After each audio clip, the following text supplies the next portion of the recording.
எல்லோருக்கும் வணக்கம். நிறைய பேர் வெங்காயம் போட்டால் மட்டும் தான் குழம்பெல்லாம் நல்லாயிருக்கும், சாம்பார் நல்லாயிருக்கும் அப்படின்னு சொல்லுவாங்க. அப்படி இல்லை, நமக்கு எப்போ ரொம்ப சீசன் அதிகமாக வெங்காயம்லாம் ரேட் இருக்கும்போது நம்ம வெங்காயம் வாங்க முடியாத நிலைமெல்லாம் சில பேருக்கு இருக்கும். 150 ரூபா 200 ரூபாலாம்.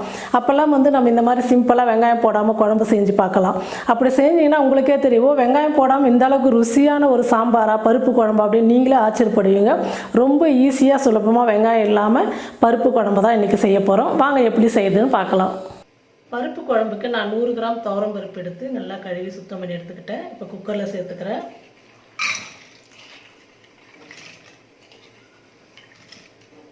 மூணு தக்காளி 2 பீஸாக கட் பண்ணி எடுத்துக்கிட்டேன், அதையும் சேர்த்துக்கிறேன். 4 வரமிளகாய் சின்ன சின்னதாக கட் பண்ணி எடுத்துக்கிட்டேன், அதையும் சேர்த்துக்கிறேன். இப்போ பருப்புக்கு தேவையான அளவுக்கு தண்ணி ஊற்றிக்கலாம்.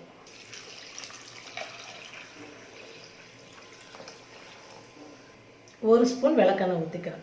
பருப்பு வேக வைக்கும் போது விளக்கெண்ணெய் சேர்த்துங்க, உடம்புக்கு ரொம்ப குளிர்ச்சி. குக்கர் மூடி போட்டு மூடிடுறேன். ஒரு 4 விசில் வரட்டும், ஸ்டவ் ஆஃப் பண்ணிக்கலாம்.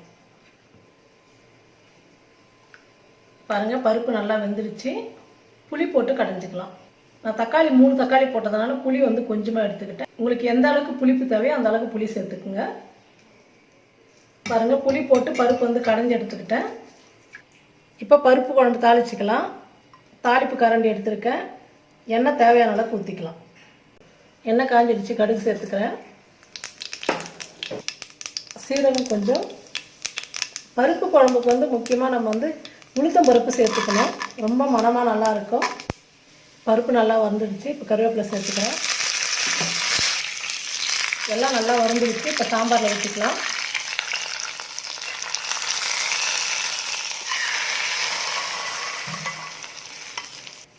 தாளிச்சதுக்கப்புறம் பருப்பு குழம்பு கொஞ்சம் நேரம் கொதிக்கணும். ரொம்ப நேரம் கொதிக்கக்கூடாது, ஒரு 2 நிமிஷம் கொதிச்சா போதும்.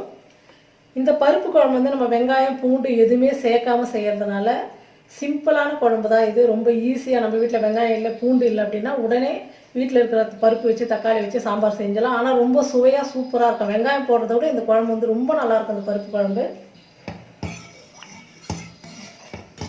ஒரு 2 நிமிஷம் நல்லா கொதிக்கட்டும். பருப்பு கடையும் போது கொஞ்சமாக உப்பு போட்டுருந்தேன், உப்பு பத்தலை, இன்னும் கொஞ்சம் உப்பு சேர்த்துக்கிறேன். சாம்பார் 2 நிமிஷம் நல்லா கொதிச்சிடுச்சு. பாருங்கள், வெங்காயம் பூண்டு இல்லாமல் சாம்பார் சூப்பராக செஞ்சுருக்கோம். ரொம்ப சிம்பிளான சாம்பார், ஆனால் சோ ரொம்ப நல்லாயிருக்கும். நீங்களும் இந்த மாதிரி செஞ்சு பாருங்கள். செஞ்சு பார்த்துட்டு எப்படி இருக்குன்னு சொல்லிட்டு கமெண்ட் பண்ணுங்கள், ஷேர் பண்ணுங்கள். நன்றி.